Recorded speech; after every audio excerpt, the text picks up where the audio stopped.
Kamusta kayo guys? Dave nga pala. Ngayon, i-unboxing natin tong Jordan 1 University Blue na nabili ko 2 weeks ago. So ngayon na siya dumating. Kaya samahan niyo akong i-review natin siya. Let's go!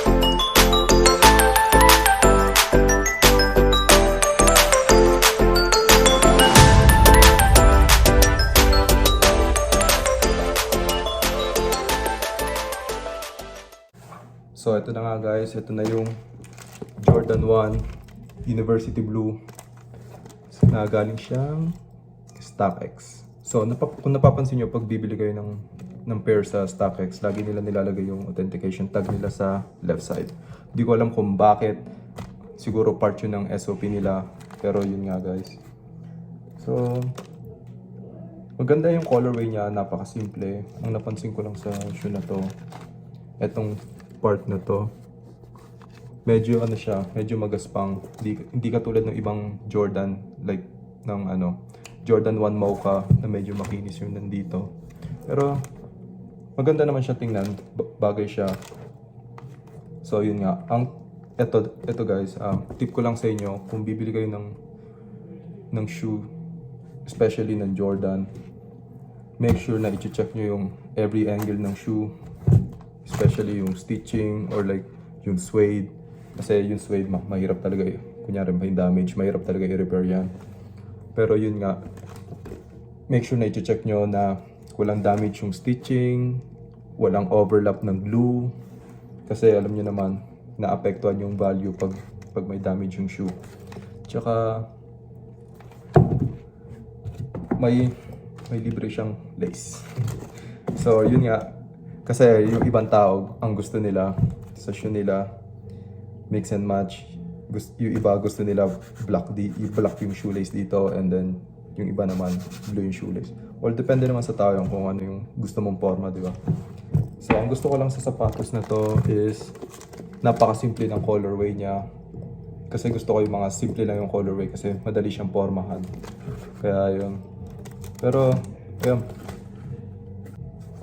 Kaya, ano siya, size 9. And then, yun nga. Kaya guys, kung plan nyo bumili ng shoe, ito. Isa sa mga magagandang shoe. And also, medyo nabili ko na siya ng mahal kasi nirelease siya, medyo matagal na siya nirelease. Kaya, alam nyo, ang retail lang nito is nasa $170 US dollars. Siguro kung i-convert natin sa Philippine peso yon, nasa ano siya, 170, siguro nasa 8,000 kung hindi ako nagkakamali. Yun, pero alam niyo naman, pag ni-resell na siya, yung market value niya tumataas. Kasi limited lang yung stocks. So yun nga, medyo mataas ko na siya nabili, pero okay lang din kasi para worth it naman. So kung gagamitin mo naman siya araw-araw, di ba? Hindi naman araw-araw kung may lakad ka lang na ano, di ba? Ngayon papakita ko sa inyo kung ano yung itsura niya on feet.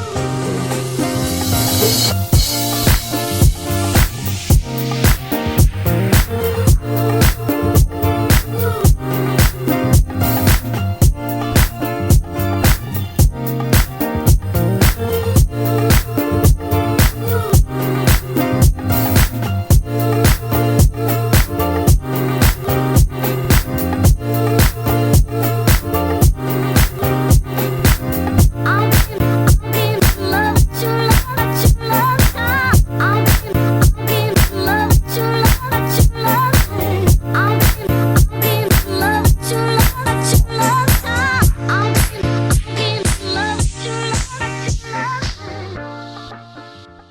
So, isa pang mga tip guys. Kung ayaw nyo madumihan yung shoes nyo, especially pag bagong bili sila, bumili kayo ng water repellent spray. So, i-spray nyo lang siya sa shoes nyo ng siguro mga 4 na coat.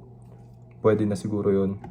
So yun, ako lahat ng shoes na nabibili ko, bago ko sila gamitin, ini-sprayan ko muna sila ng water repellent.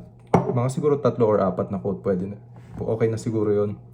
Para lang maiwasan siyang madumihan or mabasa ng tubig. Hindi naman siya totally na 100% na magiging waterproof, pero helpful siya. Kaya recommend ko sa inyo na sprayan nyo sila bago nyo gamitin.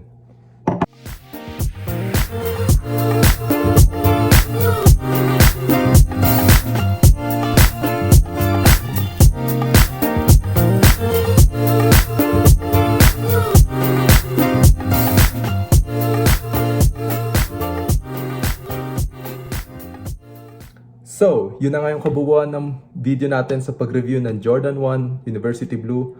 And salamat sa time nyo. I hope nagustuhan nyo tong video na to. So, sa mga susunod kong video, i-upload ko sa YouTube kung paano ko linisan yung mga sneakers ko and then kung ano yung mga tools na ginagamit ko. So, yun nga guys, kung may mga suggestion kayo or mga bagay kayo na gusto nyong i-review ko, itatry kong i-cope yun. And yun nga guys, please like, subscribe down below, and I will see you on my next video. Peace out.